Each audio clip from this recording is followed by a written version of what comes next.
आप सभी का यहाँ बहुत-बहुत स्वागत है और मैं आपके साथ यहाँ लाइव जुड़ने की कोशिश कर रही हूँ, आखिरी सलाम पेश करने के लिए। अब वो बिल्कुल आखिरी घड़ियाँ इस वक़्त बाकी हैं हमारे सामने, जबकि आखिरी सलाम पेश कर सकते हैं, आखिरी विदाई दे सकते हैं लोग।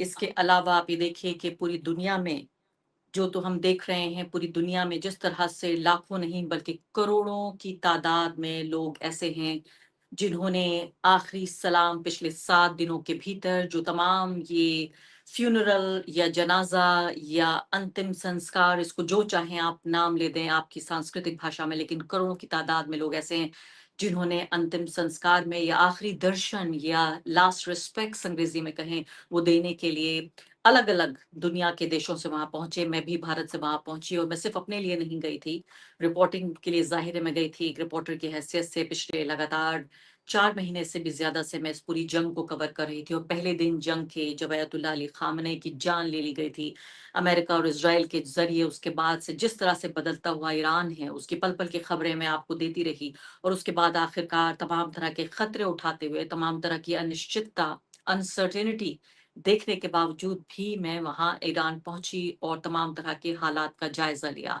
अब ये बिल्कुल आखिरी पल आप अपनी स्क्रीन पर फ़िलहाल देख रहे हैं। मुझे ये भी बताइए कि अयतुल्ला अली ख़ामनेई के बारे में आप क्या सोचते हैं? मुझे ये भी बताइए कि किस तरह के विचार आप रखते हैं उनके बारे में?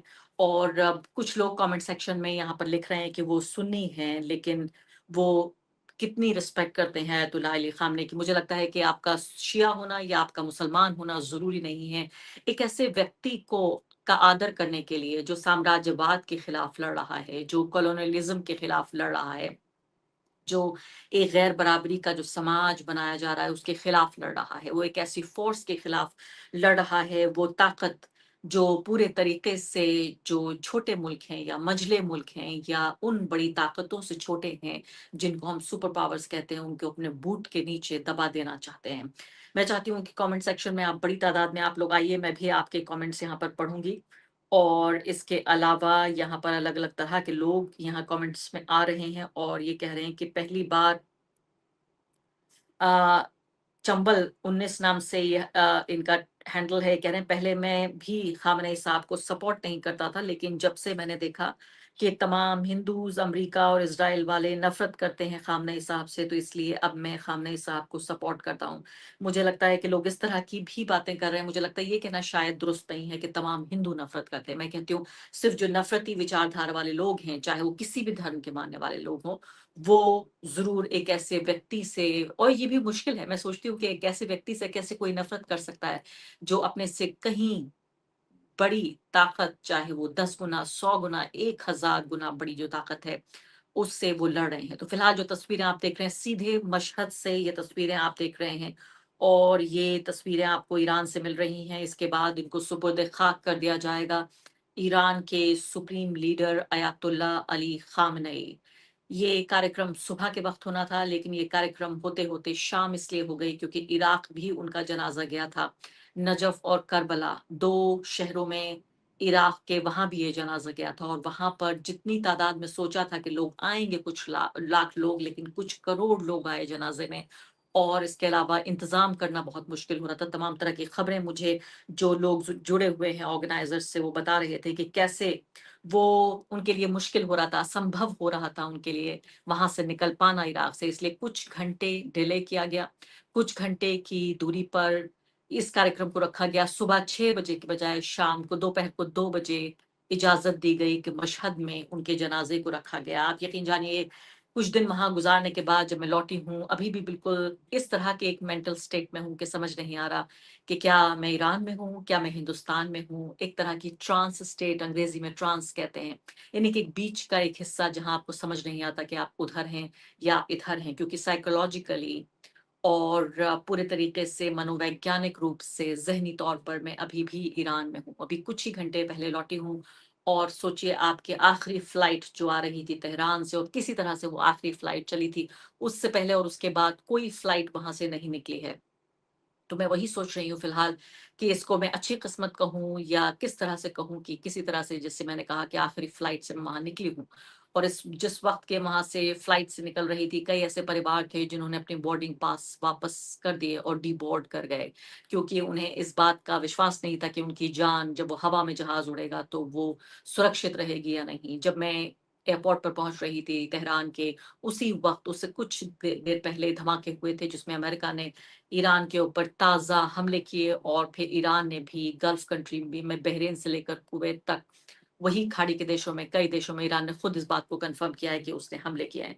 तो इस वक्त देखिए आप अपनी स्क्रीन पर, तो आप ये तस्वीरें देख रहे हैं जहां पर हमें वो लोग नजर आ रहे हैं जो लाखों करोड़ों की तादाद में जमा हुए हैं आखिरी दर्शन करने के लिए, जनाजे को खिराज अकीदत पेश करने के लिए, आखिरी विदाई देने के लिए, अंतिम संस्कार के लिए। अब उनको बाकायदा दफना दिया जाएगा, उनकी तदफीन जिसे कहते हैं फारसी में, तदफीन उनकी की जाएगी और उसके बाद इतिहास की किताबों में चले जाएंगे अयातुल्लाह अली खामनेई। लेकिन वो ऐसा शख्स है, 84 साल का वो बुजुर्ग, जिसने लगभग 4 दशक तक ईरानियों के दिलों पर राज किया, ईरान पर राज किया। यानी ईरान के वो न सिर्फ के सुप्रीम लीडर थे, बस के बल्कि इसके अलावा जो ईरान के राष्ट्रीय अध्यक्ष यानी कि हेड ऑफ स्टेट, सबसे ऊंचे पद पर बैठे हुए व्यक्ति थे 4 दशकों तक, जब तक कि उनकी हत्या नहीं कर दी गई। जब से उनको 1989 यानी 1989 में जब उनको बनाया गया था सुप्रीम लीडर, तब से शुरुआत करके और आखिर तक, जिस लम्हे तक उनकी हत्या की गई अमेरिका के जरिए, उन्हीं के घर पर जहां वो रहते थे, उन्हीं का वो दफ्तर भी था, और वही जो जहां रहते थे, रिहाइश उनकी वही बन गई उनकी कत्लगाह। ये भी फारसी का शब्द है कत्लगाह, और मैंने वहाँ का दौरा भी किया। आप इसी चैनल पर वो रिपोर्ट देखेंगे कि अभी भी 4 महीने बाद भी जब मैं वहाँ पहुँची तो मुझे लगा कि अब तो बहुत दिन गुज़र चुके हैं। अब तो वहाँ सन्नाटा पसरा होगा, परिवार का भी कोई नहीं होगा। मुझे बहुत हैरानी हुई ये देखकर कि न सिर्फ़ के परिवार के लोग वहाँ मौजूद थे, बल्कि जो आम लोग थे, अलग-अलग शहरों से ईरान के जो आम लोग थे, वो तमाम लोग वहाँ पर मौजूद थे।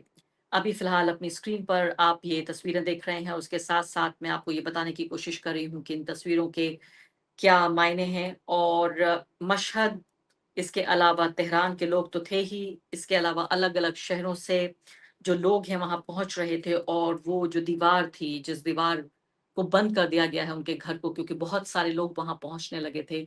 उस दीवार पर, पीले रंग की दीवार पर लोग कभी अपनी तस्वीरें लगा रहे थे, कुछ लोग अपनी पसंद की नज़्में लिख रहे थे, कुछ लोग फूल वहाँ पर लगा रहे थे, कुछ खुशबू लेकर आए थे, वो छिड़क रहे थे। हर व्यक्ति अपने अंदाज से, अपनी सोच से, अपने भाव के साथ वहाँ पर उनको आखिरी विदाई दे रहा था।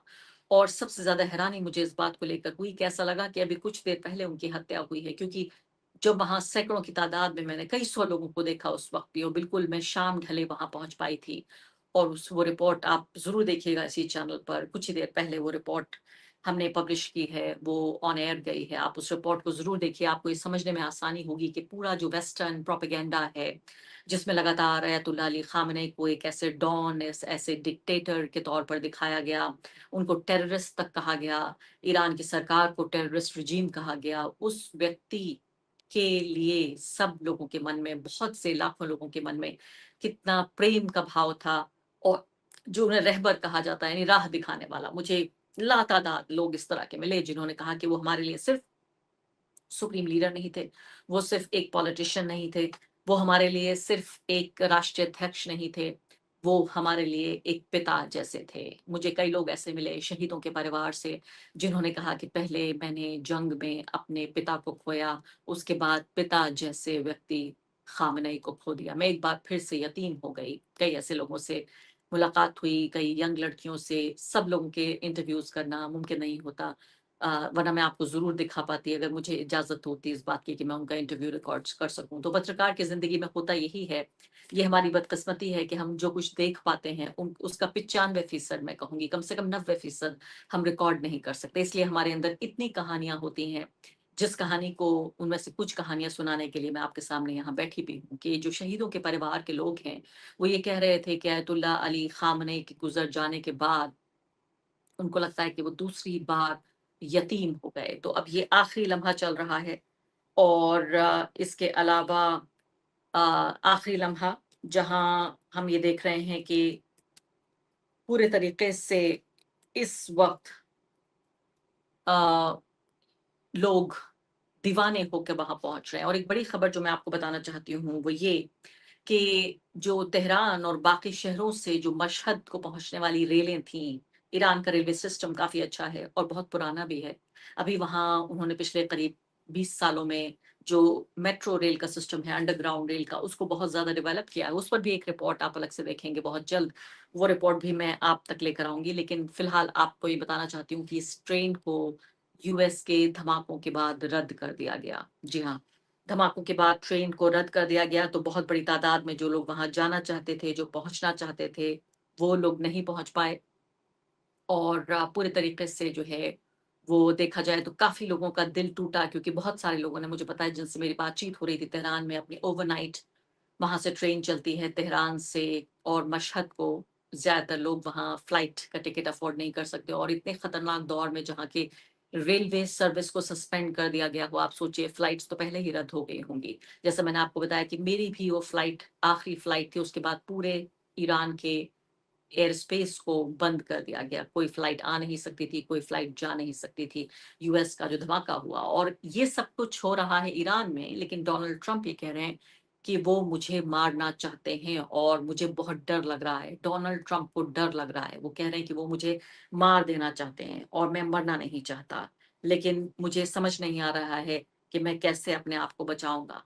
दुनिया का सबसे ताकतवर व्यक्ति जो हमेशा अमेरिका का राष्ट्रपति होता है, वो व्यक्ति ये कह रहा है कि वो उसे डर लग रहा है, वो डर रहा है, वो खौफ खा रहा है, क्योंकि ईरान उसको मार देना चाहता है। मुझे लगता है कि जब आप किसी को डराना चाहते हैं, तो साथ-साथ होता यही है कि आप खुद भी डर जाया करते हैं। यही शायद बदकिस्मती है, यही विडंबना है डराए जाने की, कि जब आप किसी को डराना चाहते हैं, तो आप खुद सबसे पहले आपको डरना पड़ता है। तो फिलहाल जो अपनी स्क्रीन पर आप देख रहे हैं, ये लाल और काले रंग का जो कॉम्बिनेशन यहाँ पर देख रहे हैं, ये सीधे तौर पे क्या बताता है? मैंने कई लोगों से वहाँ पूछा, उन्होंने बताया ये बताता है कि गम, शहादत और साथ-साथ आखिरी जो रंग है वो बताता है कि बदला चाहिए। तो गम में मुब्तला एक देश जो शहादत को सेलिब्रेट कर रहा है और वो बदला चाहता है। अभी-अभी जब मैं आपसे बातचीत कर रही हूँ, आईआरजीसी का ये संदेश यहाँ पर आया है, उन्होंने इन्फॉर्मेशन भेजी है। तमाम जो सोशल मीडिया प्लेटफ़ॉर्म पे वो ये कह रहे हैं कि उन्होंने दुश्मन के कमांड एंड कंट्रोल सेंटर जो वेस्ट एशिया में हैं, यानी तमाम ताकत जहाँ से निकलती है वेस्ट एशिया से, उस सबको उन्होंने तबाह कर दिया है। और एनिमी का जो एयर बेस है अल अज़रा में, उसको तबाह कर दिया गया है 10 बैलिस्टिक मिसाइल्स के ज़रिए। आईआरजीसी ये कह रहा है, जो इस्लामिक रिवॉल्यूशनरी गार्ड्स कॉर्प्स हैं, वो लोग जो कि सबसे ताकतवर फौज है ईरान में, जो तमाम बाहरी ताकतों से और दुश्मनों से लड़ती है, वो ये कह रही है। और इसके अलावा वो ये भी कह रहे हैं कि जो दूसरे यूएस बेसिस हैं इस पूरे रीजन में, वो भी सेम नहीं हैं, वो भी सेफ नहीं हैं। जिस तरह से हमला करने का प्लान कर रहा है फिलहाल जो ईरान है। जी हाँ, इस मामले में नई ताज़ा खबरें ये भी आ रही हैं कि जो जनाज़ा अभी गया है, आप सोचिए कि जनाज़ा 7 दिनों का कार्यक्रम था, और इसी दौरान आप ये भी देख रहे थे कि किस तरह से जो यानी कि जो युद्धबंदी थी, सीज़ फायर थी, वो भी अमल में थी। 60 दिनों तक इन दोनों को, अमेरिका और साथ ही अमेरिका, इज़राइल और साथ-साथ ईरान को आपस में भिड़ना नहीं था। लेकिन उन्होंने एक नया बहाना निकाला अमेरिका ने, और नया बहाना निकाल के ये कहा कि हॉर्मूज़ पर हमारे जो जहाज़ थे, जा रहे थे, पानी के जहाज़, और उनको चूँकि ईरान ने निशाना बनाया, इसलिए हम निशाना बना रहे हैं और हम हमला कर रहे हैं। और एक नहीं, बहुत कई जगहों पर हमला किया गया। और इसके अलावा ये पूरा जो सीज़ फायर का एग्रीमेंट था, एमओयू, जिसे मेमोरेंडम ऑफ अंडरस्टैंडिंग कहा जाता है, उसको भी विथड्रॉ कर लिया गया। अब इसके अलावा खबरें यहाँ पर बीबीसी ये खबर दिखा रहा है कि तेहरान ने, यानी कि ईरान ने लॉन्च की हैं कई स्ट्राइक्स, जिससे बात के सदर्न ईरान में कई जगह धमाके सुने गए और काफ़ी नुकसान की खबर बताई जा रही है। एक और बात ये है ईरान की कि कहीं भी अगर मान लेते हैं कि कोई अस्पताल, कोई स्कूल या कोई बिल्डिंग अगर वो क्षतिग्रस्त हुई है किसी धमाके में, तो आपको इजाज़त नहीं होती। आप उसको आँखों से देख सकते हैं, लेकिन उसकी तस्वीर नहीं ले सकते। इसलिए आप जब भी मेरी रिपोर्ट्स इस चैनल पे देखेंगे, उसके लिए अलग एक स्पेशल परमिशन चाहिए होती है, जो ज़ाहिर है मुझे नहीं मिल सकी एक विदेशी पत्रकार होने के नाते। तो सीधे तौर पर मैं यहाँ पर ये कहना चाहती हूँ कि वही खबरें मैं तो गांधी अस्पताल भी जाना चाहती थी, वहाँ भी कवरेज करना चाहती थी, लोगों से बातचीत करना चाहती थी। लेकिन ईरान एक तरह के सिनिसिज़्म में जीता है। ईरान को ईरानियों ने ही कितनी बार पीठ में उसके छुरा घोंपा है और इस वजह से वो ज़्यादातर लोगों पर यकीन नहीं करते। अगर आप पत्रकार भी हैं, आपको वीज़ा भी मिला है, आप काम कर सकते हैं अपना, लेकिन ज़्यादातर चीज़ें आप नहीं कवर कर सकते। बहुत पाबंदी के तले आपको कवरेज करना होता है, तो कोई भी आप फ़ोटो नहीं ले सकते। तो फ़िलहाल ये अनक्लासिफाइड फ़ोटो यहाँ पर जारी किए हैं, यूएस ने रिलीज़ किए हैं, जिसने ईरान को टारगेट बनाया। ये अनक्लासिफाइड कहा जाता है, यानी कि ये खुफिया नहीं है। और ईरान का जो मैरीटाइम कंट्रोल टावर है उसको पूरे तरीके से डैमेज कर दिया गया है। साथ-साथ यानी एक तरफ जंग चल रही है और जंग के साये में इसी वक़्त जब आप अपनी स्क्रीन पर देख रहे हैं, ये जनाज़ा अपने आखिरी मकाम तक जा रहा है। जनाज़ा अपने क्रिएटर से, अपना पैदा करने वाले से मिलने से बस कुछ ही लम्हे दूर हैं। फ़िलहाल अयतुल्ला अली ख़ामनेई, उनकी रूह तो पहुँच चुकी है, उनका जिस्म भी बहुत जल्दी वहाँ पहुँच जाएगा। तो ईरान की स्टेट मीडिया ये कह रही है कि ईरान ने नए हमले शुरू कर दिए हैं इसी दोपहर, यानी दोपहर में ही मशहद में ये पूरा कार्यक्रम चल रहा था, जनाज़े को दफ़नाने का, आखिरी बार विदा कहने का, आखिरी विदाई करने का। और जॉर्डन जो है वो ये कह रहा है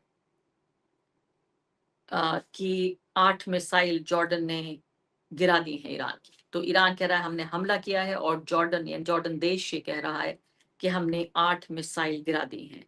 और ईरान की स्टेट मीडिया कह रही है, इल्ज़ाम लगा रही है यूएस पर कि न्यूक्लियर पावर प्लांट के पास भी हमला किया गया है। ईरान इस बात का दावा कर रहा है कि ईरान के न्यूक्लियर पावर प्लांट के पास हमला किया गया है, हालाँकि अमेरिका ने अब तक इसकी पुष्टि नहीं की है।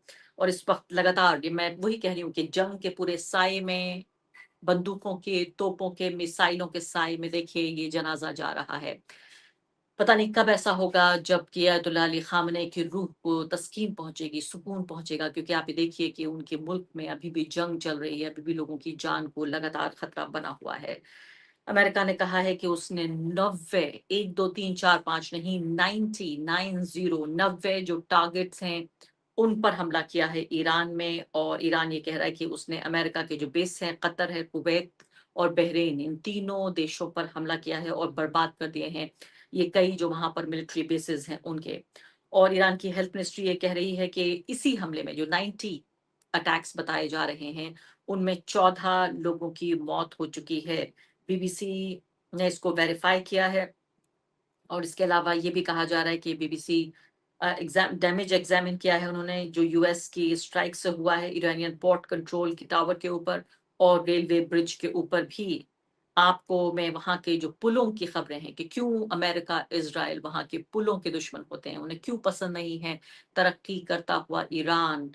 ये अपने आप में बहुत ज्यादा कोई एक तरह की मिस्ट्री नहीं है, लेकिन उसके बावजूद भी आप ये समझिए कि कोई भी विकास की सूरत बर्दाश्त नहीं है अमेरिका को भी इज़राइल को कि किसी तरह से तरक्की कर सके।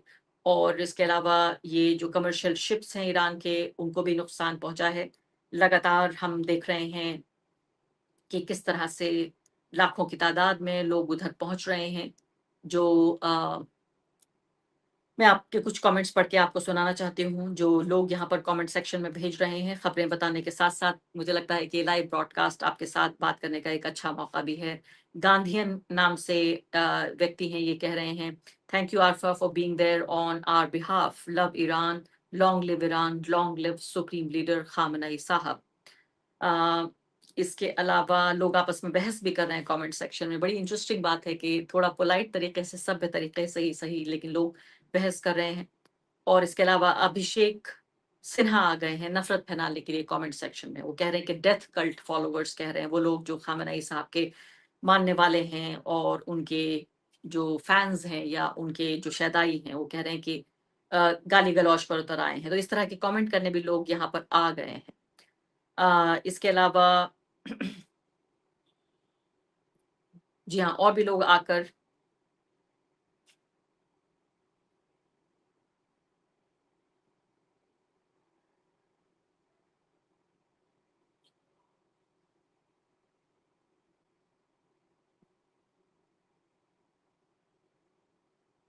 कमेंट सेक्शन में लोग आकर तमाम तरह के गाली गलौज करने की कोशिश कर रहे हैं। चलिए मैं भी माफ़ करती हूँ उन लोगों को और उम्मीद है कि ख़ामनेई साहब भी उनको माफ़ करेंगे। तो अयातुल्ला अली खामनेई की आखिरी जो सलाम है, आखिरी विदाई देने के लिए लोग वहाँ पर बड़ी तादाद में पहुँच रहे हैं और इसके अलावा बहुत सारे लोग ऐसे भी हैं जो कि ऑनलाइन उनको दुरूद, दुआ और नेक ख्वाहिशात, शुभकामनाएँ भेज रहे हैं और आखिरी सलाम पेश कर रहे हैं यहाँ पर। मैं अलग-अलग लोगों के कमेंट्स पढ़ने की कोशिश कर रही हूँ। अली रज़ा कमेंट कर रहे हैं और कह रहे हैं कि दफ़न किया जा रहा है मशहद में रहबर को। इसके अलावा MN7EE नाम से ये हैंडल है, वो कह रहे हैं Arfa ji thank you for reporting with so much courage. शुक्रिया आपका इस तरह के कमेंट्स करने के लिए। जी हाँ, मुझसे पूछ रहे हैं लोग मैं इस वक़्त कहाँ हूँ? मैं आज सुबह वापस लौटी हूँ देश। आज सुबह मैं वापस लौट आई हूँ भारत, क्योंकि उसके बाद निकलना बहुत मुश्किल हो रहा था। मैं 9 तारीख तक वहाँ रुकना चाहती थी, मशहद में जाकर खुद रिपोर्टिंग करना चाहती थी और आखिरी सलाम भी पेश करना चाहती थी, लेकिन बहुत मुश्किल हो रहा था क्योंकि यूएस पर जो यूएस ने हमला किया उसके बाद तमाम रास्ते बंद हो गए पहुँचने के लिए, पत्रकारों के लिए भी, आम लोगों के लिए भी, नेताओं के लिए। ऐसे में मेरा वहाँ रुकना किसी वजह के तहत नहीं था और कोई मकसद भी हासिल नहीं कर सकती थी और इसके अलावा अगर हो सकता है मैं वहाँ से नहीं निकलती, उस वक़्त जब मैं निकलती, मैंने आपको बताया अभी कुछ देर पहले कि आखिरी वो एक फ्लाइट थी। मैं खुशकिस्मत थी कि निकल पाई, न जाने कितने दिन, कितने हफ़्ते, कितने महीने वहीं पर फँस के रह जाती और वापस देश नहीं लौट पाती। तो ये मैं खुशकिस्मत हूँ कि मैं लौट पाई, इसलिए मैं अभी आपके सामने दिल्ली से यहाँ पर पहुँची हुई हूँ। थकान से पूरी तरह चूर हूँ और मेंटली तौर पर, मानसिक रूप से, ज़हनी रूप से पूरे तरीके से ईरान में मौजूद हूँ। फिर इसके अलावा यहाँ और भी लोग हैं, उड़ीसा से कमेंट कर रहे हैं यहाँ पर। बीएस साहू हैं, कह रहे हैं थैंक्स आर for reporting in detail. Vijay Kumar Sahu, Odisha. Lonely soul नाम से कमेंट कर रहे हैं I like your reporting Arfa ji, thank you.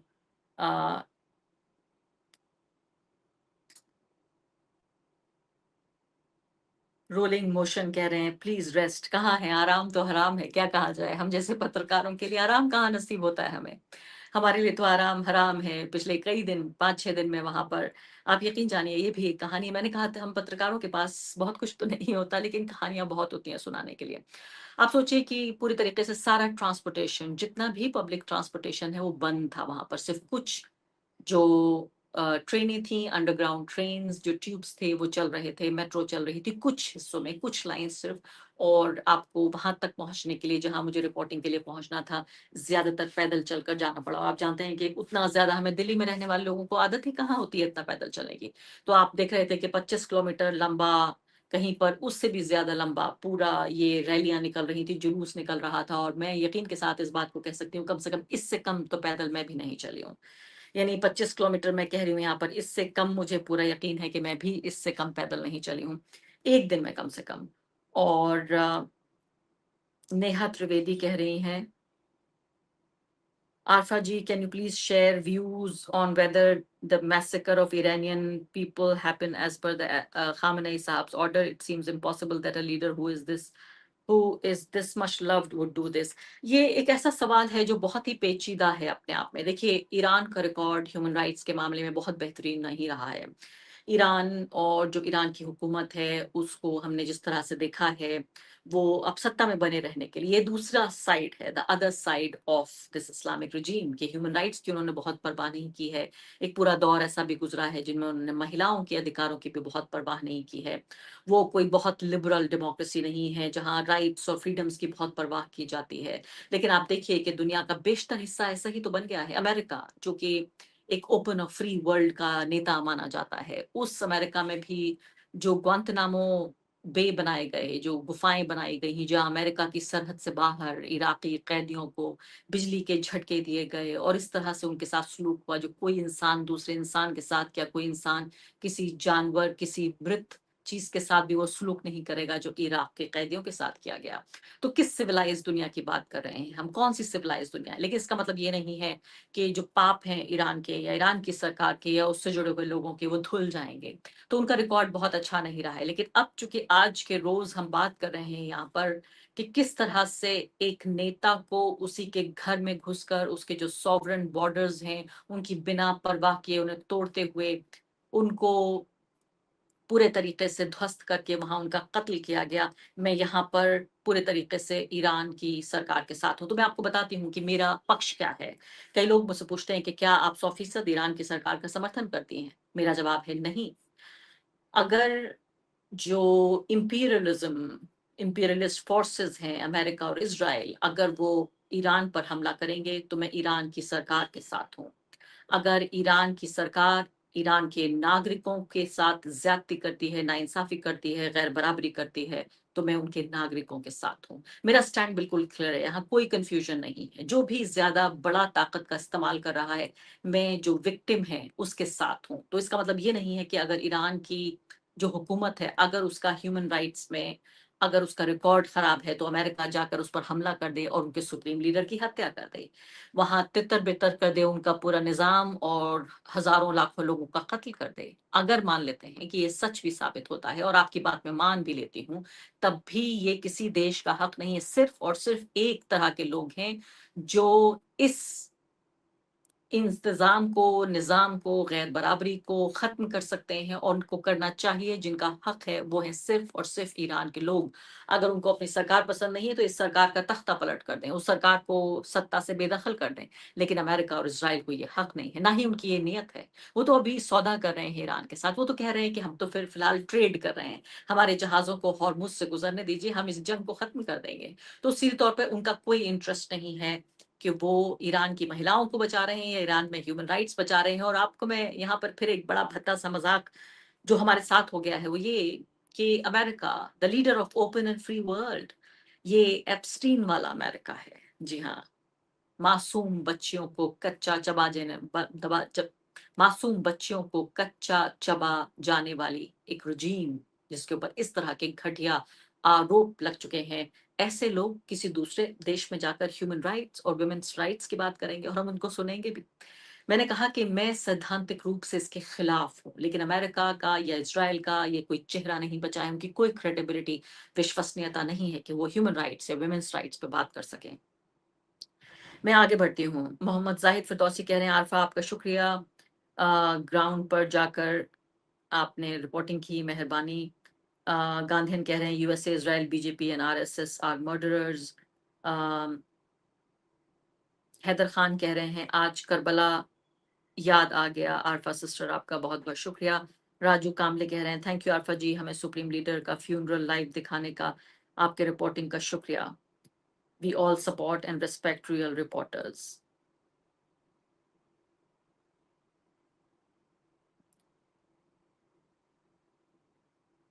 Ayaz Ali कह रहे हैं रहबर खामनई साहब को सलाम हमारा। तस्नीम फातिमा कह रही हैं इंडिया आ गए आप। जी हाँ, मैं इंडिया बस अभी कुछ ही घंटे पहले हिंदुस्तान वापस अपने देश लौट आई हूँ, सही सलामत लौट आई हूँ। उम्मीद है कि आप सबको ये जानकर जरूर खुशी होगी। मुझे, मेरे परिवार को भी बहुत राहत हुई ये जानकर कि मैं सही सलामत वापस आ गई हूँ।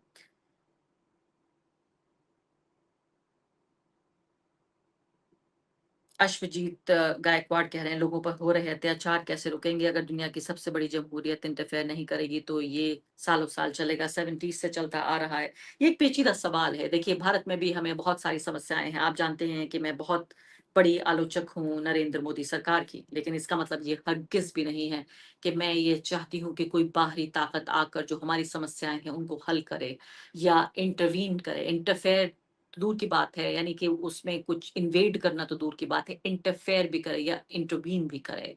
मेरा एक विचार हो सकता है, एक हिंदुस्तानी होने के नाते मैं अमेरिका के लोगों पर भी विचार कर सकती हूँ, मैं विचार रखती हूँ अमेरिका की सरकार पर भी, इंग्लैंड पर भी रख सकती हूँ, ईरान पर भी रख सकती हूँ। लेकिन क्या मैं वहां की सरकार का तख्ता पलट करने की कोशिश करूंगी क्योंकि वहां ह्यूमन राइट्स वायलेशन हो रहा है? बिल्कुल नहीं। मुझे अपने विचार रखने का अधिकार है और ये हमेशा मैं इस अधिकार को प्रोटेक्ट करूंगी। जैसे भारत में अगर अत्याचार हो रहा है तो मेरा ये फर्ज बनता है, न सिर्फ कि मेरा अधिकार है, बल्कि मेरा ये फर्ज बनता है कि मैं खुलकर इस बारे में बातचीत करूं, एक नागरिक और पत्रकार दोनों की हैसियत से। लेकिन क्या मैं चाहती हूँ कि कोई बाहरी फोर्स आकर इसमें इंटरफेयर करे, इंटरवीन करे? बिल्कुल भी नहीं, हरगिज भी नहीं। तो ये चल रहा है 70 से, लेकिन ये वहां के लोगों की ही जिम्मेदारी है, उन्हें ही हल करना होगा। यहाँ इज़राइल के चाहने वाले भी आ गए हैं, लॉन्ग लिव इज़राइल कहने वाले लोग भी आ गए हैं। अ, एसएम अकबर रिजवी कह रहे हैं, बिल्कुल सही कहा आपने, यूएसए इज़राइल की ह्यूमन राइट्स पर कोई क्रेडिबिलिटी नहीं है, ये तो जेनोसाइड कर रहे हैं। इसके अलावा लोग कह रहे हैं, रिफ़ा अनम कह रही हैं, अल्लाह सब्र करे, सब्र अता करे ईरान वालों को, वहाँ की अवाम को। अ, असगर अली कह रहे हैं, I like your reporting Arfa ji, शुक्रिया आपको ऐसी रिपोर्टिंग करने के लिए, सलाम। गांधीयन ने फिर जवाब दिया है, शुक्रिया गांधीयन, आप कह रहे हैं कि आपको खुशी हुई जानकर कि मैं सेफ साउंड आ गई हूँ। जी हाँ, ये आसान तो नहीं था, लेकिन किसी तरह वापस आ चुकी हूँ मैं। कुछ और लोगों के कमेंट्स पढ़ूँगी और फिर मैं आपसे रुखसत लूँगी, और फिर कल का दिन आने के बाद मैं बहुत सारी रिपोर्ट्स आपके लिए यहाँ इकट्ठा हैं, जिन रिपोर्ट्स को मैं आपके सामने यहाँ तक लेकर आऊँगी।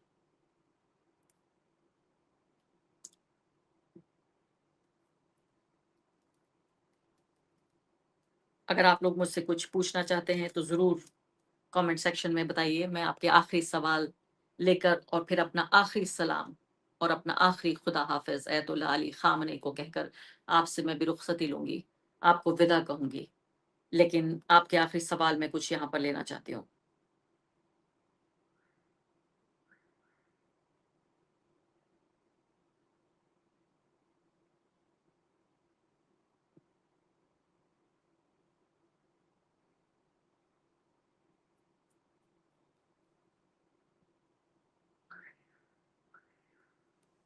सोनी सोहेल कह रहे हैं, आरफ़ा तुम्हारा ईरान जाना बिल्कुल वाक़ई सही रहा। जी हाँ, मैं भी काफ़ी इस उलझन में थी कि जाऊँ, ना जाऊँ, हालात बड़े ख़राब हैं। पहुँच गई तो क्या फँस जाऊँगी, वापस नहीं आ पाऊँगी। तमाम उलझन में उलझते-उलझते ही उलझन सुलझ नहीं पाई, और उसी दौरान मुझे ईरान जाने का मैंने अपना मन पक्का कर लिया और चली गई किसी तरह से। एक अहद किया, जज़्बे के साथ चली गई, और ये अच्छा रहा मेरे लिए, बड़ा एक्सपीरियंस, काफ़ी थका देने वाला था, डरा देने वाला था। लेकिन उसके बावजूद भी एक सदमे में, गम में भीगे हुए पूरे के पूरे एक देश को देख कर लौटी हूँ। ये शायद मेरी ज़िंदगी के सबसे गहरे अनुभवों में से एक रहेगा।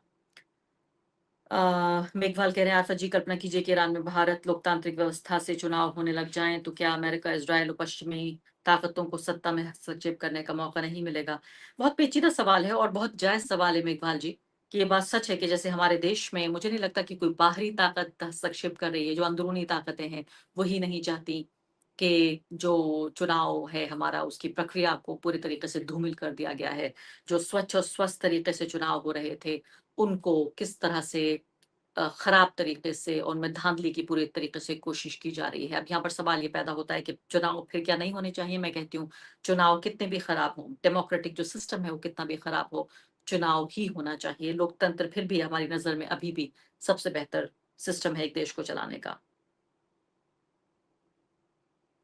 जी हाँ, ज़ाहिद फ़िरदौसी पूछ रहे हैं कि आप पहली बार ईरान गई ही थी? नहीं, मैं ईरान 3 बार और जा चुकी हूँ, ये मेरा चौथा ट्रिप था ईरान का। लेकिन अब की बार देखिए, ईरान ने मुझे 16 साल बाद बुलाया। मैं लगातार 2008, 9, 10 तीनों साल ईरान गई, अलग-अलग वजहों से। मैंने वहाँ के 2009 के जो राष्ट्रपति चुनाव थे, वो भी कवर किए। इससे पहले 2 बार और भी मैं जा चुकी थी, और अब की बार 16 साल बाद इत्तेफ़ाक हुआ कि मैं ईरान गई।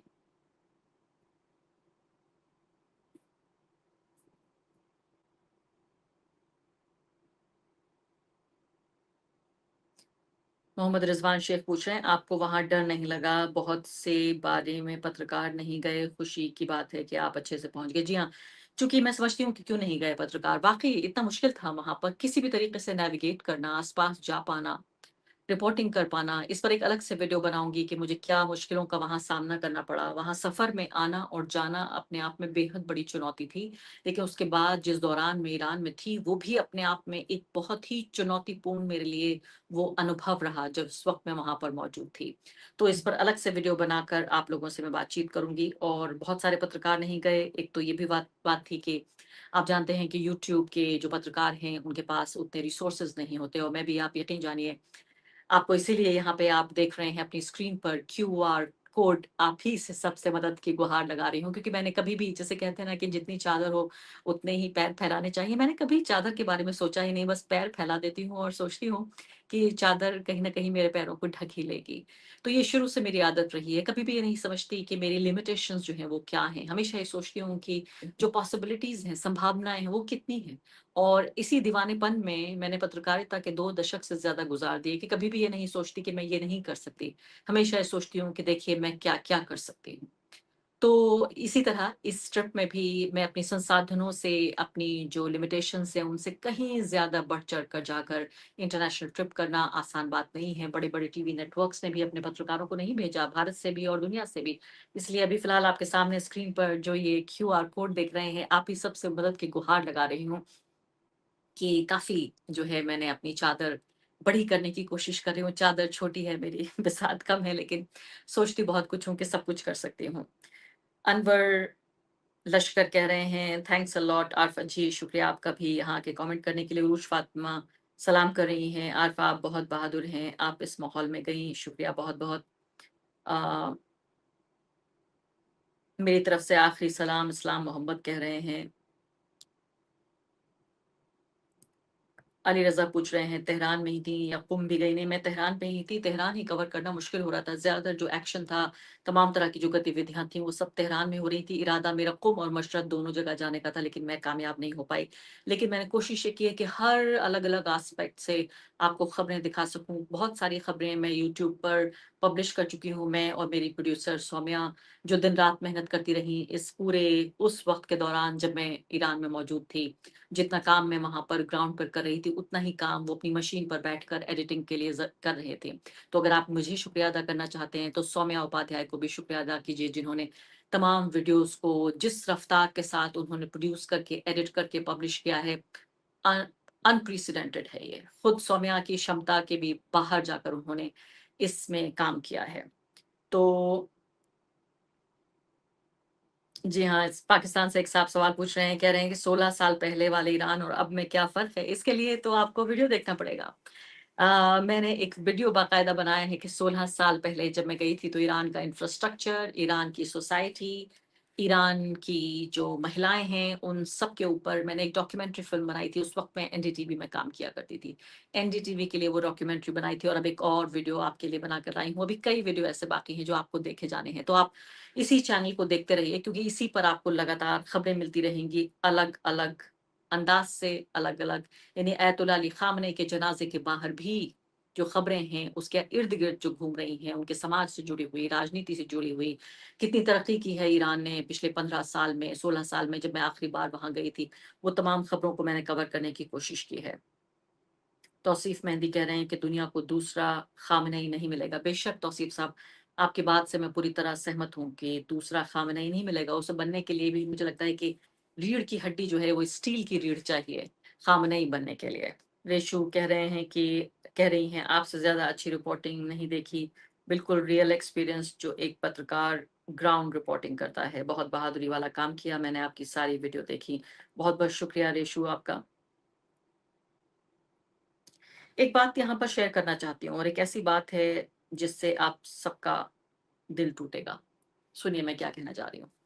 ईरान में हमेशा भारत एक बहुत अच्छा देश के तौर पे देखा गया और मुझे बताया कि वहाँ पर कई लोग ऐसे भी थे जो अलग देशों से आते थे, जो अपने को हिंदुस्तानी कहते थे इसलिए क्योंकि हिंदुस्तान का बड़ा नाम हुआ करता था, उनको बड़ा भला और अच्छे लोग माने जाते थे। लेकिन इस बार जब मैं ईरान पहुंची 16 साल बाद, तो भारत की वो इमेज बदल चुकी है। ईरान के लोगों ने मुझे अलग-अलग जगहों पर रोक कर जिस तरह की बातें कहीं, मुझे बहुत ज़्यादा गर्व का एहसास नहीं हुआ। कई व्यक्तियों ने कहा कि जो क्रूज़ था, उस पर जो हिंद महासागर में आपको मालूम है 100 से ज़्यादा ईरानी फ़ौजियों को मार दिया गया था, डुबो दिया था उनके जहाज़ को, जिस पर डोनाल्ड ट्रंप ने कहा था कि वो खेल खेल रहे थे, बड़ा बढ़िया खेल है ये। और वो लोग मर गए, इसलिए मर गए क्योंकि उनका तो काम ही इस तरह के जोखिम भरा काम है। तो इस व्यक्ति की फ़ौज ने 100 से ज़्यादा लोगों को हमारे ही बैकयार्ड में, हमारे जो सुरक्षा का घेरा है, हम रखवाले कहलाए जाते हैं हिंद महासागर के, और हम एक शब्द भी नहीं कह पाए। ऐसे शब्द का इस्तेमाल किया ईरानियों ने भारत के लिए और ख़ासकर भारत के पुरुषों के लिए, जो मैं यहाँ पर नहीं कहना चाहती। ऐसे शब्द का इस्तेमाल किया जिससे मेरा दिल टूट गया। वो ये कहना चाहते थे कि क्या आपके अंदर रीढ़ की हड्डी नहीं है? क्या आपके अंदर की इंसानियत मर चुकी है कि आपने हमें बुलाया था? वो उस जहाज़ में जो ईरानी सवार थे फ़ौजी, वो भारत के मेहमान थे, एक जॉइंट एक्सरसाइज के लिए, रिहर्सल के लिए बुलाए गए थे। उन 100 लोगों की हत्या कर दी गई अमेरिका के ज़रिए, और भारत कुछ न कर पाया, न कुछ कह पाया। इससे ईरानी बहुत ज़्यादा ख़फ़ा हैं। दूसरी बड़ी बात थी कि नेतन्याहू ने ये कहा कि मेरे पास जो है 1.4 बिलियन, 1.5 अरब लोगों का मेरे पास समर्थन है, और अमेरिका ये ना समझे कि वो अकेला ऐसा देश है जो मेरा समर्थन करता है। मुझसे लोगों ने कहा कि क्या आप ऐसे देश से आई हैं जो नेतन्याहू का समर्थन करता है? मुझे वहाँ पे भी मैंने उनको दुरुस्त किया, मैंने कहा हरगिज़ भी नहीं। हमारी सरकार या उसका एक हिस्सा उनका समर्थन कर सकता है या उनके साथ रिश्ते रख सकता है। हालाँकि नरेंद्र मोदी ने कभी ये नहीं कहा कि सारे लोग उनके साथ हैं। लेकिन या ईरान के साथ नहीं है, लेकिन मैंने कहा कि भारत में लोग, करोड़ों लोग, एक बड़ा हिस्सा ईरान के साथ है, ईरान को जीतते देखते हुए खुश हो रहा है। तो फिलहाल मैं इसी के साथ आपसे मैं विदाई चाहती हूँ। बहुत सारे लोग यहाँ पे सवाल और मुझे भेज रहे हैं, कुछ लोग गालियाँ भी भेज रहे हैं। खैर, आपकी गालियाँ आपको मुबारक हों। फिलहाल मैं आपसे खुदा हाफ़िज़ कहती हूँ, अलविदा। जब तक के लिए, अब तक कि आप अगला वीडियो देखेंगे, और साथ-साथ में आखिरी विदाई, आखिरी सलाम, खुदा हाफ़िज़ उस मर्द मुजाहिद को, उस जाँबाज़ सिपाही को जिसने इतनी बड़ी ताकत को लोहे के चने चबा दिए और पूरी दुनिया में एक जो सत्ता का जो संतुलन था, बैलेंस ऑफ पावर है, उसको हरा दिया, और पूरी दुनिया को सिखा दिया कि अगर आपके अंदर हिम्मत हो, जज़्बा हो, आपकी ताकत कितनी भी कम हो, आप बड़ी से बड़ी ताकत को हरा सकते हैं। मेरा अयतुल्ला अली ख़ामेनी को मेरा आखिरी सलाम।